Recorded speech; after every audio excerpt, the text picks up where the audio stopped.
पाकिस्तान ने चीन से कहा कि हमको परमाणु बम दो, तब हम तुमको ग्वादर पोर्ट देंगे, नहीं तो तुमको नहीं देंगे। मतलब जरा चीन ने जिस तरह से पाकिस्तान के कान ऐंठे हैं, उसको सुनकर आपको हंसी भी आएगी और मजा भी आएगा कि चीन ने बाकायदे एक लिस्ट जारी कर दी कि हमारा किस किस देश पे कितना कर्जा है। उसमें सबसे टॉप पे पाकिस्तान है, कि जो खुद भीख मांगने में टॉप पे है, वो बांग्लादेश से कह रहा था कि तुम हमारे भरोसे हिंदुस्तान से लड़ जाओ, और वो बांग्लादेश का वो यूनुस।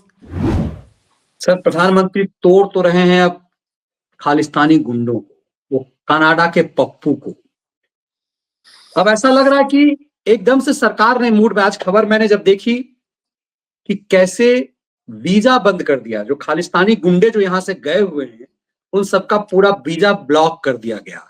तो तिलमिला रहा है कनाडा भी कि उन सबसे मुक्ति पाने का। कनाडा से लेकर बांग्लादेश और पाकिस्तान तक भारत अपने दुश्मनों का, कहते ना कि सही ढंग से अब औकात जो है वो बता रहा है। मनीष जी, ये भी एक ऐसा उज्जवल पक्ष है, सुनहरा पक्ष है कि लोग दशकों याद रखेंगे। प्रधानमंत्री मोदी की जब बात होगी तो उनकी इसकी बात जरूर होगी, किस तरह से उन्होंने हिंदुस्तान के दुश्मनों को, भारत के दुश्मनों को उन्होंने ये समझाया कि भारत से दुश्मनी का मतलब बड़ा महंगा है, बड़ा वो करोगे तो बड़े उसमें रहोगे। और ये जो आपने बांग्लादेश की बात करी, या चाहे करी आपने कनाडा की, मनीष जी ये छुटभइये हैं, ये छोटे खिलाड़ी हैं। इन सबका बाप तो वही है ना जो बैठा, जिनके बाप दादू ने यहाँ बनवाया था पाकिस्तान। तो पाकिस्तान में क्या खेल हुआ है, वो बड़ा गजब का खेल है कि पाकिस्तान को जरा बहका मनीष जी इधर। पाकिस्तान ने चीन से कहा कि हमको परमाणु बम दो, तब हम तुमको ग्वादर पोर्ट देंगे, नहीं तो तुमको नहीं देंगे। मतलब जरा भीख मांगेगा और ऐंठना। लेकिन ये खबर के बाद जो पाकिस्तान ने उसके कान ऐंठे मनीष जी, कि चीन ने जिस तरह से पाकिस्तान के कान ऐंठे हैं, उसको सुनकर आपको हंसी भी आएगी और मजा भी आएगा कि चीन के वो कान ऐंठने से ही पाकिस्तान किस तरह तिलमिलाया हुआ है।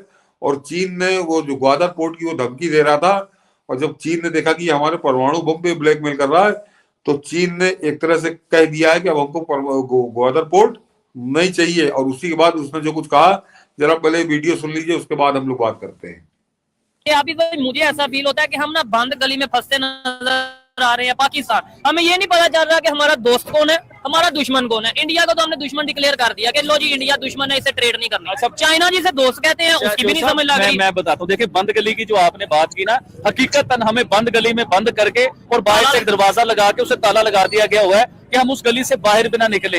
अब चाइना जो हमारा बेस्ट फ्रेंड है, जिसे हम अपना चड्डी फ्रेंड कहते हैं, जिसे हम अपना दोस्त कहते हैं, कि पूरी दुनिया में कोई मुसीबत आएगी तो चाइना सबसे पहले बचाने वाला हमें होगा जी, हमारे साथ चाइना खड़ा होगा। आपको याद होगा चाइना ने एक लिस्ट अपनी जारी की है जिसमें उसने बताया कि पूरी दुनिया के बीच में जहां जहां उसने अपना कर्जा दिया हुआ, पाकिस्तान नंबर 1 पे आया। 29 बिलियन का जो है ना कर्जा ही पाकिस्तान को बताया गया। अब मैं चाइना से ये बात करना चाहूंगा कि चाइना तो अपना है, अपने थोड़ा सा तो आसरा कर लेते हैं यार, लेकिन चाइना ने थोड़ा सा भी आसरा नहीं किया। क्या जरूरत थी भाईजान, क्या जरूरत थी चाइना को वो लिस्ट जारी करने की, पूरी दुनिया में पाकिस्तान की रसवाई करवाने की, पूरी दुनिया में बताने की कि 29 बिलियन का कर्जा ही जो है ना पाकिस्तान भी मेरा है। थोड़ा सा तो उसे ख्याल कर लेना चाहिए था। इस तरह तो IMF ने भी हमें जलील नहीं किया जिस तरह ये चाइना हमें जलील कर रहा है। ठीक है, और मैं ये चीज समझता हूँ कि भाई देखे, दोस्ती का तो यही मकसद है ना कि लेट्स सपोज मैंने अगर आबिद भाई के पैसे देने हैं 10 लाख 20 लाख, आबिद भाई बजाय पूरे बाजार में ये कहेंगे सोहेब ने मेरे पैसे देने हैं, मुझे पर्सनली कह सकते हैं। ठीक है, तो पूरी दुनिया में अनाउंस किया नंबर 1 पे हम आए, पाकिस्तानी टॉप किया हम लोगों ने कर्जा देने में। हमें कभी ये सुनने को नहीं मिलता कि यार हमने इकोनॉमी में टॉप कर रहे हैं, हम एजुकेशन में टॉप कर रहे हैं, हम AI में टॉप कर रहे हैं, किसी टेक्नोलॉजी में टॉप कर रहे हैं, कुछ चांद पे जाने पे टॉप कर रहे हैं। हमें सुनने को मिलता है कि हम कर्जे में टॉप कर रहे हैं, हम IMF से कर्जा लेते हैं, टॉप का कर्जा होता है, हम चाइना से कर्जा लेते हैं, टॉप का कर्जा होता है, सऊदी अरेबिया से कर्जा लेते हैं, टॉप का कर्जा होता है। इवन के हम इंतजार कर रहे होते हैं, दाएं बाएं देख रहे होते हैं कि हमें कर्जा देगा कौन। तो हमें इसके ऊपर बड़ा सोचने की जरूरत है कि हम टॉप कर रहे हैं कर्जों के बीच में, हमें टॉप करना चाहिए अपने मुल्क के लिए अच्छा ही करना। जबरदस्त। आबिद भाई मुझे हमेशा लगता है कि इन सब के वीडियो, यहाँ के जिहादी उन्मादी, तेरा मेरा रिश्ता क्या, वो आरफा खानम गैंग को सुनना चाहिए जो यहाँ आकर के मौज ले रहे हैं। मैं मनीष जी, इसलिए मैंने पहले इसको इसलिए सुनवाया, उसके बाद फिर हम लोग मुद्दे पे आते, ताकि ये पृष्ठभूमि लोग समझ जाएं कि चीन ने बाकायदे एक लिस्ट जारी कर दी कि हमारा किस किस देश पे कितना कर्जा है। उसमें सबसे टॉप पे पाकिस्तान है, $29 बिलियन उसको चीन का देना है। तो इसके जरा मतलब समझिए आप। वो जो तिलमिला रहा था लड़का आबिद नाम जिसका, वो बिल्कुल सही तिलमिला रहा था कि अभी तक तो लोग जानते नहीं थे कितना कर्जा है क्या है। अब जब चीन ने कहा कि 29 बिलियन डॉलर हमारा देना है, तो बाकी जहां से कहीं कर्जा मिलने की उम्मीद होगी वो उम्मीद खत्म। लोग कहेंगे एक देश से इसका इतना लेना देना है, तो वो काम। और वो जो चीन से इसने परमाणु बम वाला ब्लैकमेलिंग शुरू की, उसका ये नतीजा है कि चीन ने कहा कि हमको ग्वादर पोर्ट नहीं चाहिए। और वो वास्तव में जो अभी चीन का बदला हुआ रुख है, और हिंदुस्तान के साथ जिस तरह से वो अपने संबंध ठीक कर रहा है, बीच में रसिया है, तो वैसे उसको पाकिस्तान की जरूरत नहीं है। और ये पूरा घटनाक्रम, मनीष जी, ये पूरा घटनाक्रम एक बहुत बड़े घटना को अंजाम देने की पृष्ठभूमि है। अब वो उसमें कब समय लगेगा। और जिस दिन चीन ने कहा कि मुझको ग्वादर नहीं चाहिए, और कह चुका है, जो फिलहाल वहां पाकिस्तान में हाहाकार मचा हुआ है कि चीन ने कहा कि हमारे पैसे हमको वापस करो, जो कर्जा 29 बिलियन है, और हमको तुम ग्वादर नहीं चाहिए, तुम ही जाके इसको चलाओ। उसके 6 महीने के अंदर कई आदमी मर चुके हैं। उसके 6 महीने के अंदर 4 या 5 उसके ग्रुप पे हमला हुआ, उसके इंजीनियर मारे गए, उसके वर्कर मारे गए जो चीनी नागरिक थे। तो चीन की समझ में आ गया कि हमारे बस का नहीं है, और उसने किनारे कर दिया है, और इसीलिए उसने पलट के इनके कर्जे की टोपी रखी है। और वो इधर हिंदुस्तान से संबंध अगर वो ठीक करने के मूड में है, जैसा उसने अभी तक के संकेत दिए हैं, तो इसके बाद जो है भारत का बड़ा ताबड़तोड़ हमला होगा। अभी एक थोड़ी हिचक थी, वो जो गिलगिट बाल्टिस्तान की बात करते हैं, वहां से लेकर पीओके तक, कि हमला करने में एक बाधा थी कि चीन के साथ फिर संबंध तनावपूर्ण होंगे। और वो सारा मामला ग्वादर को लेकर था, बाकी को चाटना है उसको, चीन का कोई लेना देना नहीं। तो फिर ये पीओके गया। और फिलहाल अभी तक जो मैंने कहा ना, ये जो अभी आपको हल्का फुल्का घटनाक्रम है, ये किसी बड़ी घटना के अंजाम देने के लिए तैयारी हो रही है। आगे आगे देखिए होता है क्या। और फिलहाल उस भिखारी की स्थिति आपने देख ली कि वो भिखारी कुछ कर नहीं सकता, कि वो हर जगह टॉप पे है।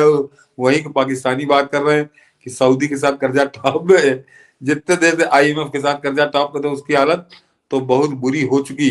लेकिन मैंने कहा इस वीडियो को देखना इसलिए जरूरी था कि अब जरा आते इधर कि जो खुद भिखारी भीख मांगने में टॉप पे है, वो बांग्लादेश से कह रहा था कि तुम हमारे भरोसे हिंदुस्तान से लड़ जाओ। और वो बांग्लादेश का वो यूनुस कंगला, उसने भी बड़े गर्जना के साथ 2-3 दिन पहले उसने कहा था कि अब हमको भारत से हम एक दाना नहीं लेंगे, भारत से हम कोई चीज नहीं लेंगे, भारत का बहिष्कार करेंगे। और 48 घंटे भारत ने अपना सामान रोका कि अब हम तुमको कुछ देंगे नहीं, तुम लेना क्या, हम तुमको कुछ देंगे नहीं। और 48 घंटे में वहां पाकिस्तान की तरह वहां लाइन लगने लगी आटा खरीदने के लिए, और गेहूं खरीदने के लिए, और वहां पर आसमान छूने लगा दाम। और वो जो कट्टर जिहादी थे, वो औकात पे आ गए कि भूखों मर जाएंगे हम तो। और 48 घंटे के अंदर जो है, जो कह रहा था कि हम प्याज लहसुन सब कुछ जो है एक एक चीज हम पाकिस्तान से खरीदेंगे, उसने तुरंत हिंदुस्तान से कितना 490 टन आलू उसने खरीदा है। अभी उसने जो अपनी कसम उसने खुद तोड़ दी, भारत कुछ बोला नहीं है। दर्शक इस बात को समझ ले, जब उसने कहा था कि हम नहीं खरीदेंगे, तो भारत ने कहा तुम बंद करो, उससे पहले हम खुद ही रोक के ले रहे हैं। लेकिन उसके बाद 468 टन आलू आयात किया है इसने। तो ये भारत से टकराने का, मैंने कहा ना, भारत अभी जरा मनीष जी, मैं आज अभी घर पे भी बात कर रहा था कि जरा सोचिए कि किस स्थिति में हिंदुस्तान ने स्वयं को खड़ा कर दिया है, कि ये अगला देश बांग्लादेश और पाकिस्तान इस तरह के जो भिखमंगे टाइप के पड़ोसी है, ये हिंदुस्तान से लड़ने तो बड़ी दूर की बात रही, ये हिंदुस्तान के सामने खड़े होने की औकात नहीं रखी है। और ये केवल प्रधानमंत्री मोदी की देन है, जो उन्होंने भारत को इतनी बड़ी आर्थिक महाशक्ति बना दिया। सामरिक की तो मैं बात ही नहीं कर रहा कि बिना कुछ मतलब अभी तक। और इसमें एक आदमी की भूमिका और है मनीष जी, या दर्शक जरा लोग भूल जाते हैं, हम लोग तक कराते नहीं है कि जिस दिन हमारे विदेश सचिव विवेक मिश्री वहां गए थे बांग्लादेश, तो मैंने कहा था कि हाथ में जूता लेकर गए हैं, और जूता टेबल पर रख के बात होगी कि आप तुम बताओ तुम्हें चाहिए क्या। और ये उसका ये आपको पहला इफेक्ट आपको नजर आया है ये। और भारत कुछ बोल नहीं रहा अपने मुंह से। और अभी इस यूनुस के तो अभी और बुरे दिन आने हैं, अभी थोड़ा और तेज आने दीजिए। तो जब तक मोदी दिल्ली में बैठे हैं, जो कहा जाता है ना मोदी है तो मुमकिन है, तब तक कम से कम देश के प्रति आप बिल्कुल आश्वस्त रहें कि हिंदुस्तान बहुत सुरक्षित और बड़े शक्तिशाली हाथों में है। इस तरह के अधेड़ जो है ये तमाशा करने आएंगे, इनके कुछ होना हवाना इनका नहीं है।